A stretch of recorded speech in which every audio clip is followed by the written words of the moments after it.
Go ahead and give it up for our special guest tonight, Adam Myers, my former youth pastor.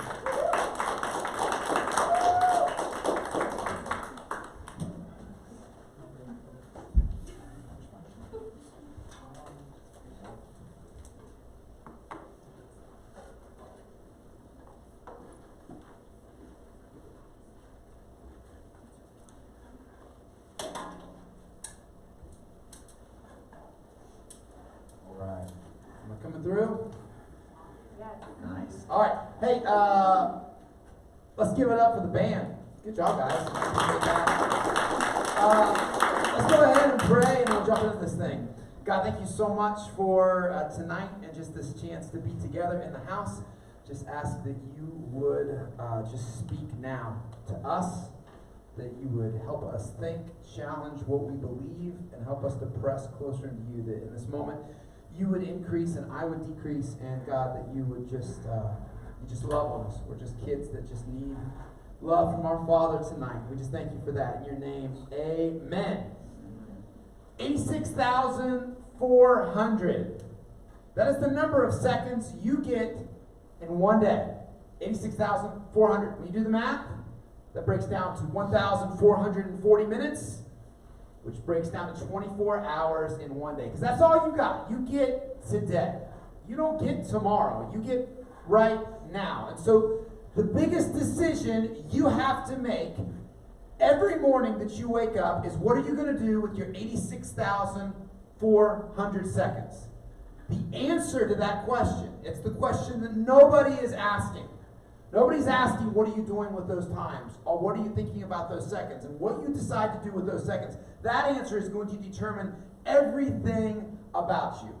So today, I want to talk about time. Now, here's the thing about time. When it comes to time, you can't own it and you can't keep it. You just get to use it. You just get to use time. And once you've used it and once it's gone, it is gone. It's the most precious thing that you own in your entire life. It's your time. It's those 86,400 seconds. And when it comes to time, you are either wasting your time or you are working your time. You are either wasting it or you are working it. Now, unfortunately for me, I spent my entire middle school career wasting time. All right, where's my middle school students at? Where's the middle school students at? Listen, give it up for the middle school students. Middle school is hard. You know, all you people in high school, you forget how hard middle school was. Middle school is brutal, awful. I wasted my middle school years trying to be somebody. I just wanted to be somebody. So I went through these kicks. I call these things these kicks. When I get excited about something, I want to be something. And so I tried every single category in middle school, all to failure, right? So the first one that you typically go for is you try to be an athlete. That's the easiest one to try to go for. All you got to do is make the team, and you're in. But you got to make the team. And I did not make the team. Awful. I should have been, there should have been an indicator that I wasn't going to make my 7th grade basketball team, because in the 6th grade, every guy in my 6th grade class, like the class that I was in, Mrs. Carpinelli's 6th grade class, every guy made the basketball team except for me. Right? Don't you think they just give it to me because they feel bad? That should have been an indicator that in 7th grade I shouldn't have tried out. I tried out in 7th grade, I tried out in 8th grade, 9th grade. I said, you know what, forget this stuff. This is awful. So I did not make the basketball team. So being an athlete was not going to be the place that I went. And then now it's a little different with the cliques now compared to where I went to middle school compared to when you was middle school. So I don't know what you guys call them, what we call them, but we had this group of people we called like the skaters, okay? If you were a skater, you know, you dressed like a skater. Like there was a look that you had. Now here's the problem with me being a skater. The last time I tried to be a skater was when I was 8 years old and I broke my wrist. I didn't even break it doing anything epic. Like I wish I could tell you I did it going down a ramp or trying a cool kickflip. I literally broke my wrist standing on a skateboard. A car driving as slow as a car can probably go sneaks up behind me. I turn around. I get scared seeing the car fall off the skateboard and break my wrist. Like I tried to be a skater for just like a minute. And I was like, this is never going to work, because at one point they're going to ask me to skate. And I'm like, nope. I haven't done that since I was 8. So I was out. And then we had like this group of people at school, and it was so weird. I don't even know what to call it. I mean, there was actually a name for it in middle school, but I can't say that name here on this stage. It was like this gangster scene. And I don't even know how to describe it, but the only way in my middle school, and probably the weakest example of what it means to be a gangster possible, was that you wore just super baggy pants with big chains, and then you had to have some kind of t-shirt with a dead rapper on it. That kind of categorized you in my middle school life. Listen, first off, I didn't have any of those shirts because deep down, I was not the kind of kid that, A, wore those shirts or would even be allowed to wear those shirts. And so when I was a kid too, we didn't have a lot of money, and so the only chain I could afford was like this little tiny chain. It's like a little chain. It wasn't the big chain, it was the little chain. I literally tried it for 2 days. And it was just too much for me. I couldn't do it. The last straw for me, and the one I'm ashamed of the most, was I went through a redneck phase. I went through a redneck phase. All right? We got any rednecks in the house? I don't want to offend you, but I might. All right? I went through the redneck phase. Now, redneck phase isn't hard. You just gotta. When I went to middle school, redneck phase was flannel plaid t-shirts, boots, maybe a cowboy hat, and you listen to country music, right? And I tried it for a stretch.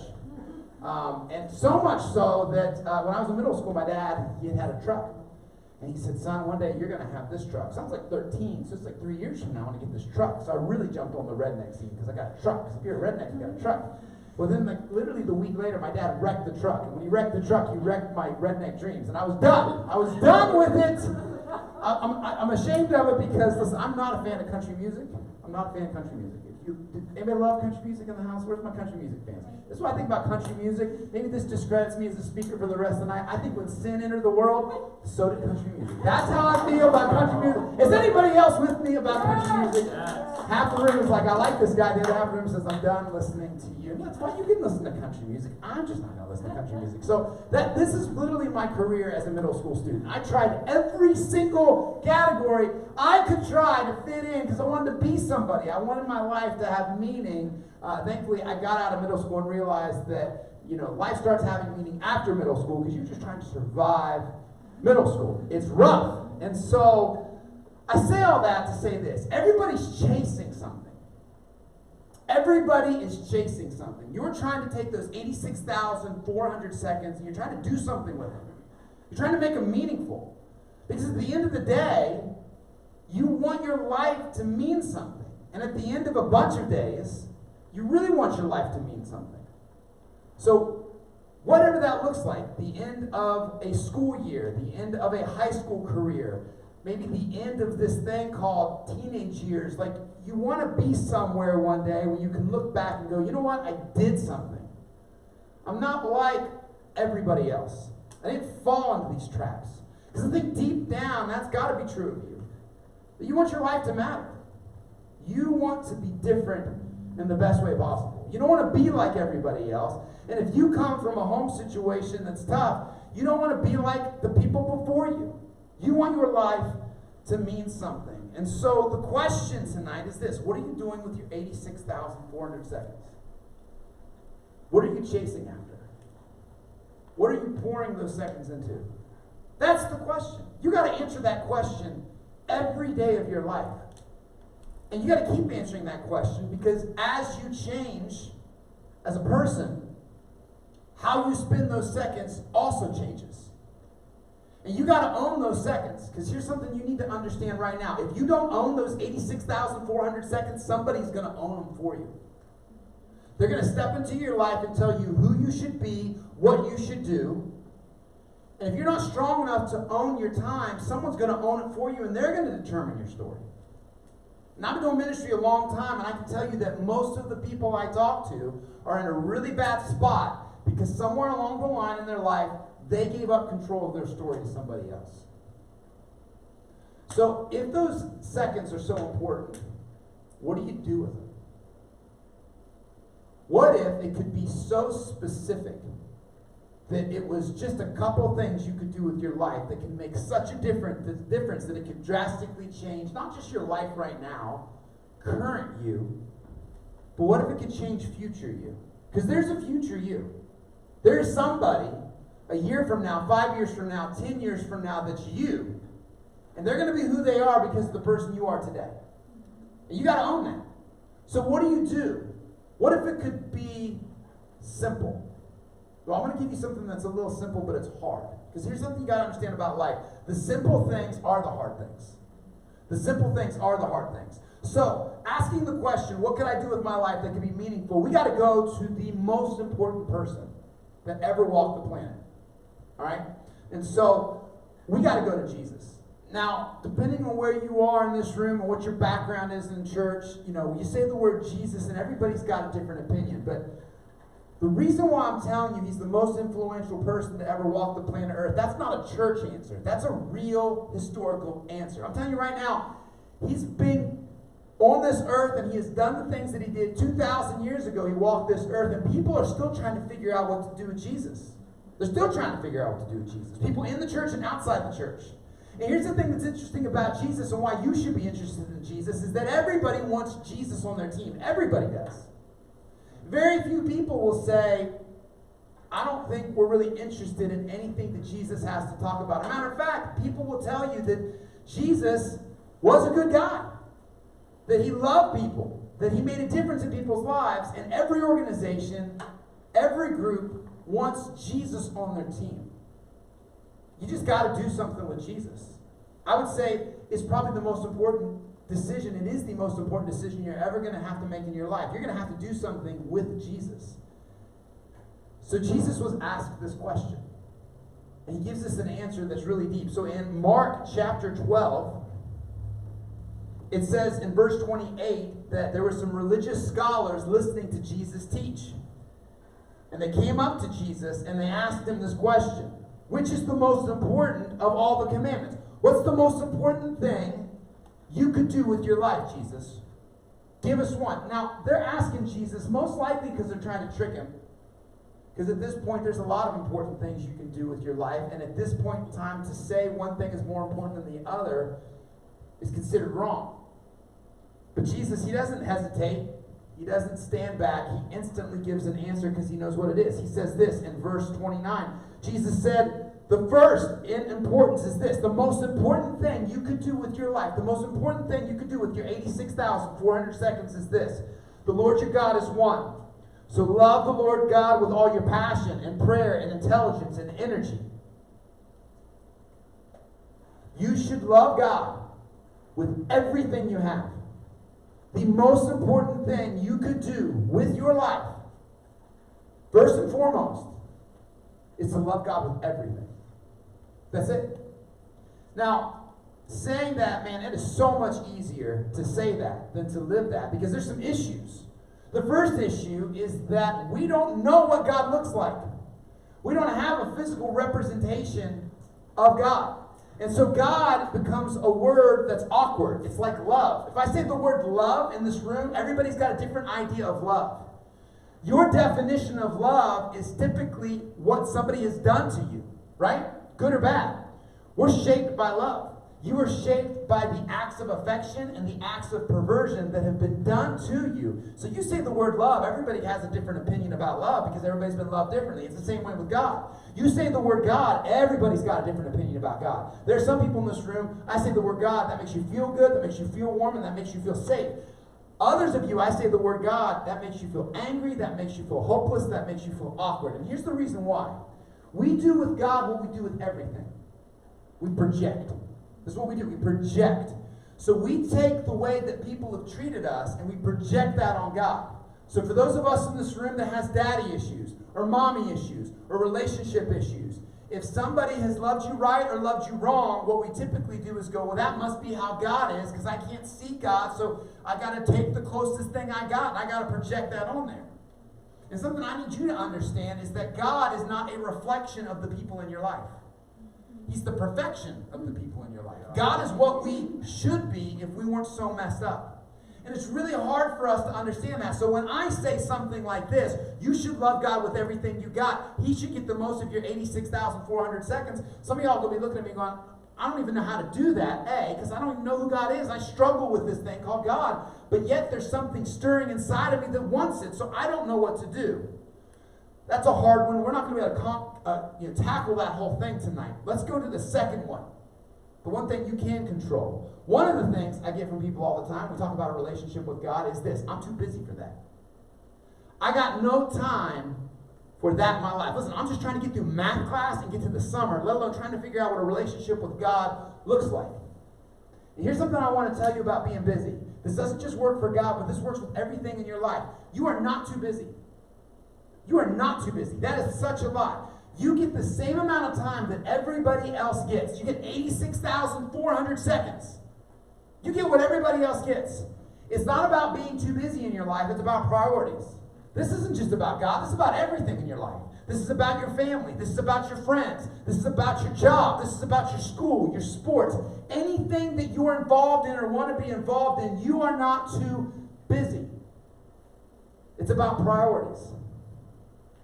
So, finishing out the rest of this message, focusing on what you're doing with your life, I want to give you 3 questions that honestly I hope mess you up. You should constantly surround yourself with people that ask you questions that mess you up. Because questions are the most beautiful gift that we have. Questions dig deep into our heart and our mind and our soul, and they cause us to be honest. So I want to give 3 questions that I hope mess you up in the best way possible tonight. And the first question I want to ask you is this: what do you want? What do you want out of your life? When was the last time somebody asked you that? What do you want? I wish I could tell you that we just make decisions based off of truth, because there is a truth, but you don't make decisions based off truth. You make decisions based off what you want. What do you want? Do you want your life to have meaning? Do you want the seconds that you get to be used for something that has significance? What do you want for your life? It doesn't matter what the people around you want. It matters what you want. There is no such thing as being too busy to do the right thing. Here's something you need to understand. You are not too busy. You just don't care. That's the truth. If you actually cared about something, you would make time for it. We got to own that. We've been living under this excuse of being too busy for things for far too long. You got to ask yourself, what do you want? And you got to make a decision on what you're going to do with your time. So when we talk about having a relationship with God, that there is a God, and we can't get into who he is tonight because we just don't have time for that, but there is a God who is crazy about you, who wants a relationship with you. As I say that, some of y'all, something's stirring in your heart when you hear that. Whether you believe it and it's just like kind of making it feel stronger, or whether you don't believe it but there's something inside of you that says maybe that could be true. If you want God to be a big part of your life, you got to want it. And you got to own it. And you got to prioritize your life around that. But before, honestly, you can answer the question of what do you want, you need to answer the second question really first. Who are you? Think about that. Who are you? Like, who are you really? I'm not talking about the you that everybody on social media knows, because we know that's a lie. Very few of us are honest about who we are on social media. I'm not even talking about the you that your friends know, because let's be real, for most of us, that's also a lie. I'm talking about the you that you know when it's just you alone.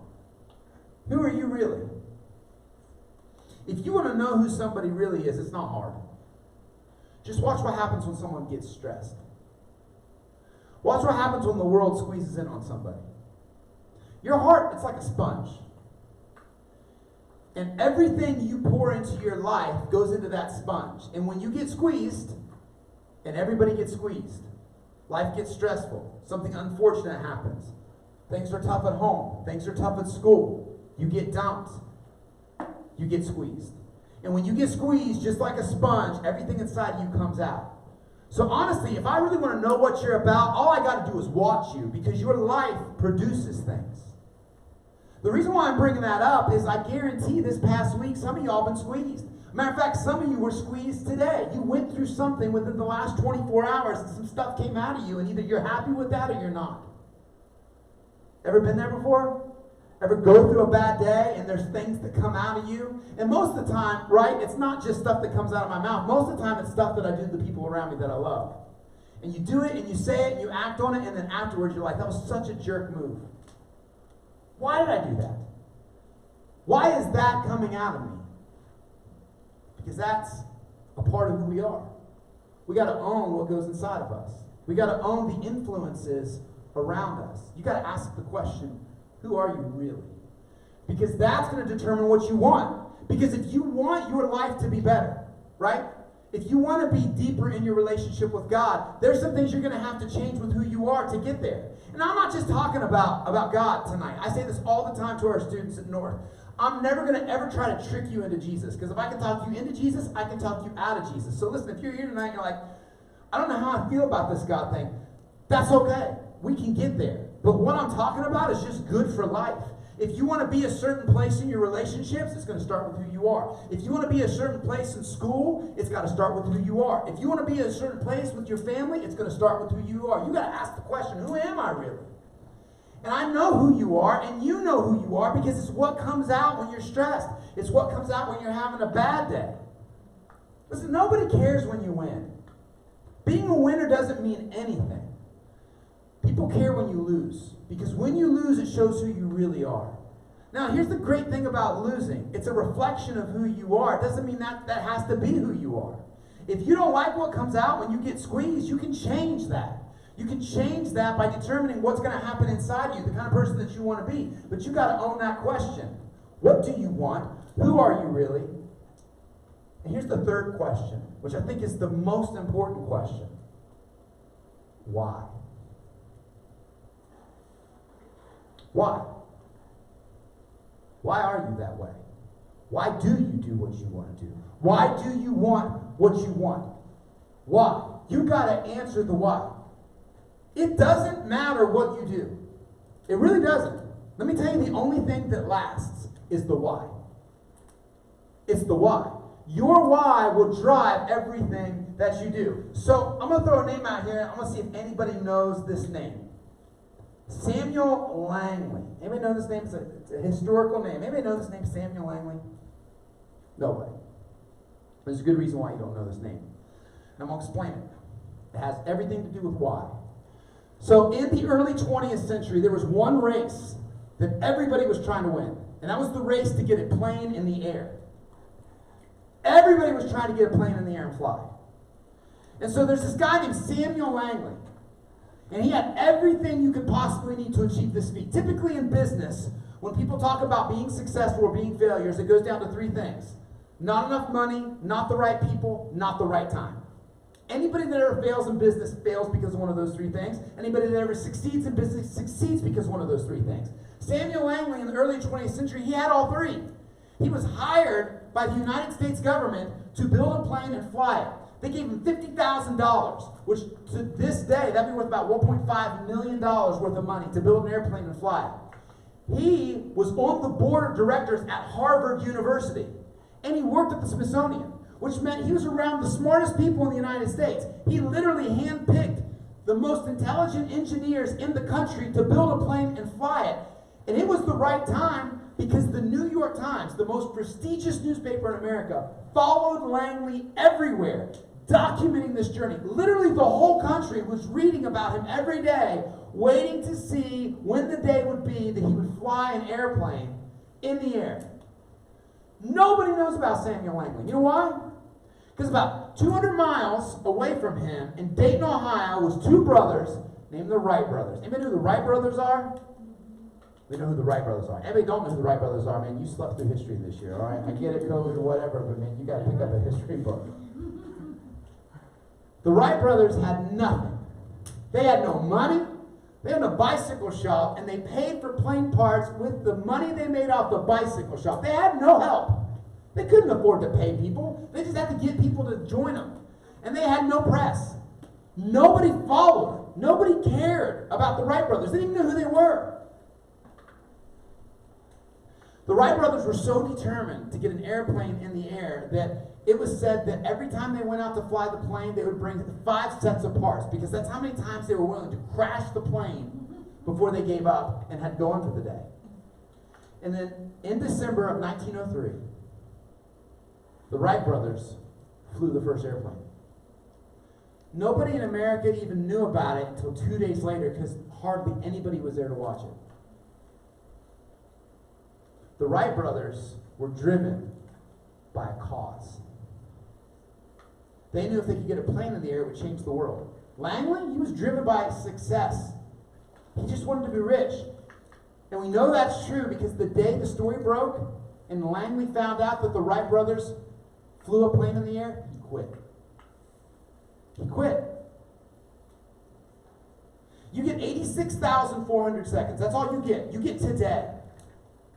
Today. And you got to do something with those seconds. You got to ask yourself, what do I want to do with my life? Who is the kind of person that I am? And most importantly, why? Why am I going to do what I'm about to do? All that lasts is your why. That's it. That's the only thing that lasts. That's what's going to keep you during the hard times. That's what's going to help you stay committed when you feel like quitting. It's the why. And let me tell you the reason why so many of us struggle in our faith. When Jesus says the most important thing you could do with your life is love God with everything that you have, let me tell you the reason why you have done that and failed and felt like quitting on God. It's because we have the wrong why when we approach our relationship with God. Man, there are so many of us, we treat God like Amazon. Right? We pray, we ask for something, we tell God what we want, and 2 days later we want it at our door. God is not Amazon. The entire point of having a relationship with God is to get God. not to get God stuff, and not for God to answer your deepest concerns. Now, God will at times answer your deep concerns, and He will at times give you stuff, but that's an after effect of the relationship with God. The reason why God wants a relationship with you is so that you get God. And this is where we get so jacked up, because our why gets messed up. You want your life to be better. You want your life to have purpose. Let me tell you the first way that's going to happen. That's going to happen when you have a relationship with God. The closer you get to God, the better your life's going to be. Now, I wear a lot of hats in my life. There's a lot of jobs that I maintain. There's a lot of titles that I have. I'm a student pastor. I'm a friend. The most important titles I have is I'm called dad and I'm called a husband. Do you know what I need to be better at all those things? Not for God to answer my specific prayers in all those areas. You know what I need to be better? I just need God. Because when I'm closer to God and have a relationship with God, I am a better husband. I am a better dad. I am a better friend. And you got a bunch of hats that you wear too. Your daughters, your sons, your sisters, your brothers, your boyfriends, your girlfriends, your friends, your athletes, your musicians, your students. There's a lot of hats that you wear. And it's really easy to think, man, all of these things in my life feel really messed up. God, could you just make this better? God, could you just work this out? God, could you just give me this? Because I think if I had all of this, these things wouldn't be as stressful anymore. And what happens is God says, no. What you need is me. You need me in your life. And if you had me in your life, then these things would work out better. Let me tell you something. There are going to be times in your life where things at home aren't going to get better. They're never going to get better. So the best thing God can do for you is just get you closer to Him so you can be better. Maybe the answer isn't what you think is right in front of you. Maybe the answer is you. Maybe you're the one that's supposed to make things better. Maybe it's your attitude and your presence and the kind of person that you are that changes those situations. We got to get to the point where we understand why. Because until you want God for God, you're going to have a hard time understanding the circumstances in your life. Because believe it or not, God loves you enough to sometimes let hard things happen to you because it's for your good. Now listen, if you don't have a relationship with God that's tight, that's going to be really hard to understand because that feels unloving. But if you hang out with anybody that has younger kids, you're going to realize that's not unloving at all. Hang out with a parent that's got younger kids, and maybe you've got young siblings in your house, like young enough to not understand that ice cream for dinner is okay. Someone's like, what are you talking about? Ice cream for dinner last night. I got a 3-year-old. She asks me for crazy stuff all the time. And a lot of times I tell her no. It's not because I'm mean, not because I'm hateful. It's because I love her. Because I know that she doesn't understand what she actually needs. So I got to help her. I just want you to know that's how God feels about you. God loves you. He's crazy about you. He wants those 86,400 seconds to matter. But they're only going to matter if you really understand what your relationship with God is supposed to be like. You got to want God for God.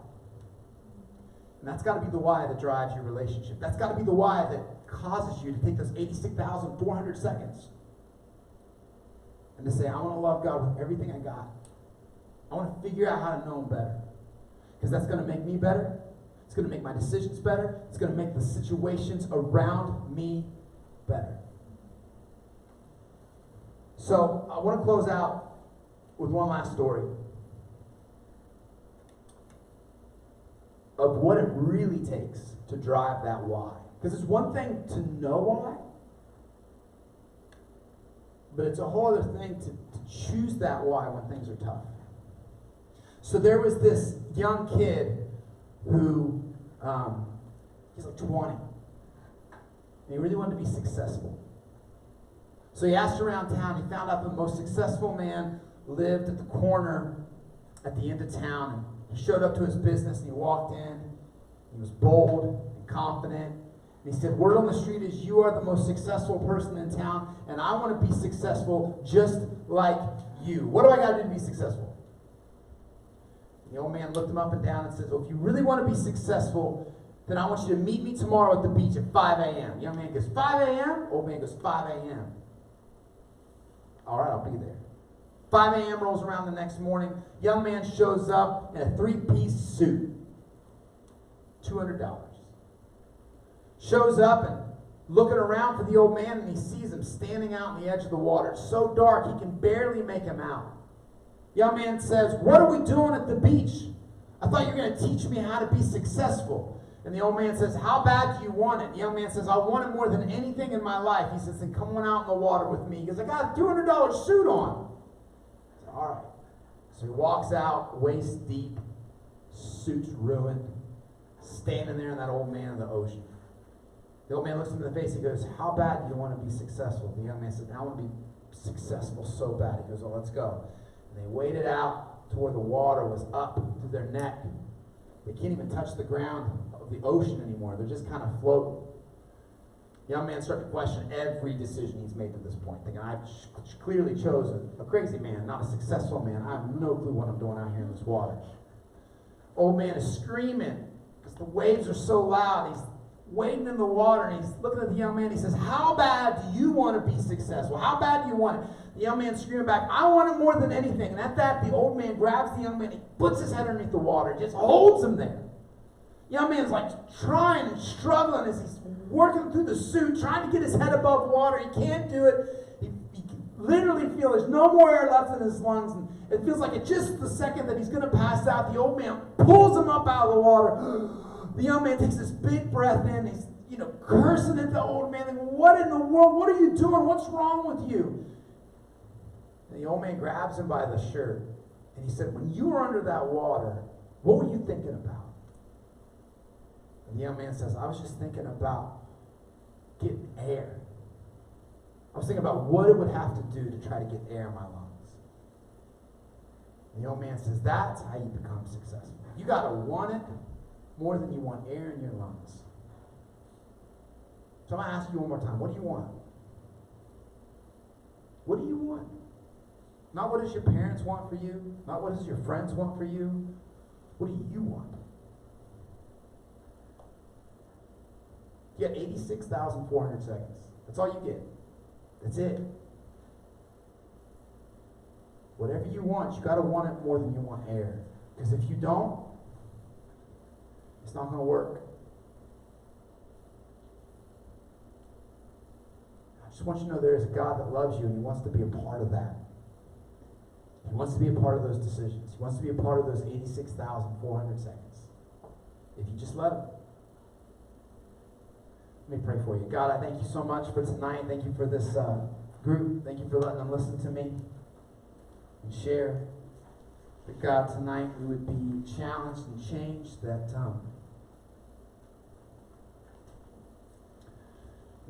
God, that we would do something amazing with our life.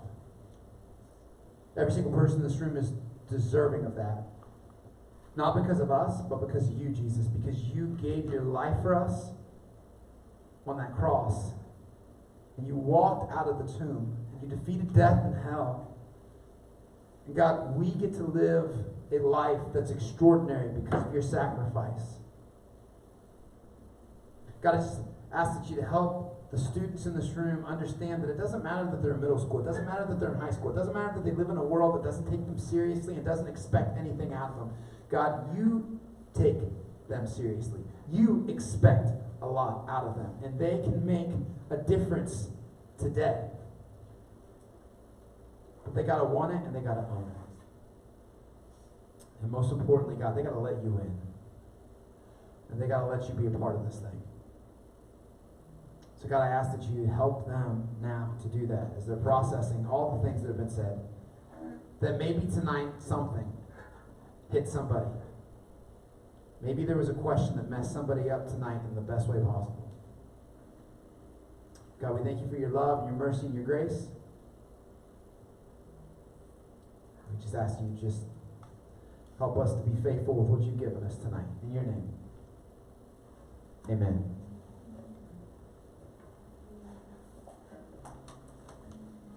Go ahead and stand.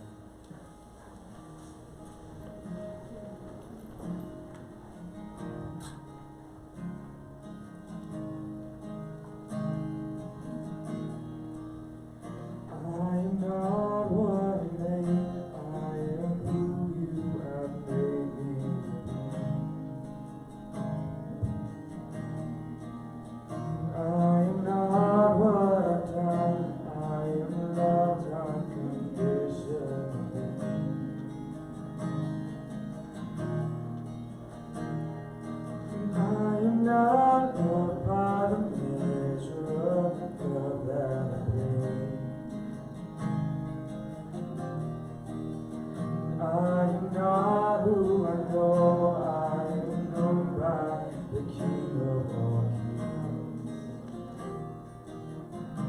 Jesus, you are enough.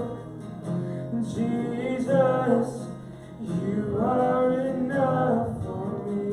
With nothing, I still have everything. Jesus, you are enough for me. You are maker made visible, holding the world in your hand. You are patient and merciful, giver of grace without end. Satisfied simply by being who you've always been. You are infinite love and you prove it again and again. Jesus, you are enough. Jesus, you are enough for me. With nothing, I still have everything. Jesus, you are enough for me.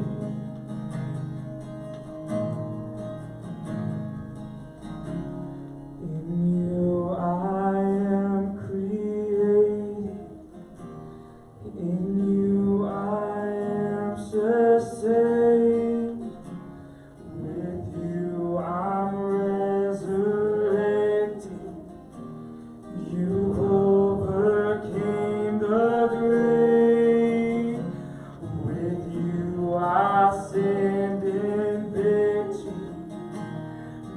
What else could I need? With you I want for nothing.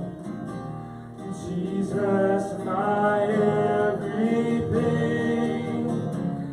In you I am created. In you I am sustained. With you I'm resurrected. You overcame the grave. With you I stand in victory. Now what else could I need? With you I want for nothing. Jesus, my everything. Jesus, you are enough. Jesus, you are enough for me. With nothing, I still have everything. Jesus, you are enough for me. Jesus, you are enough. Jesus, you are enough for me. With nothing, I still have everything. Jesus, you are enough for me.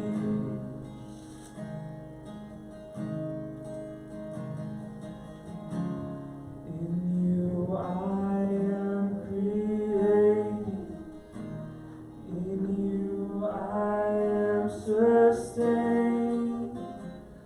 With you I'm resurrected. You overcame the grave. With you I stand in victory. Now what else could I need? With you I want for nothing. Jesus, my everything. Alright, so we're going to go ahead and go to small groups. So, guys, we're going back to where we normally are. Girls, you're here.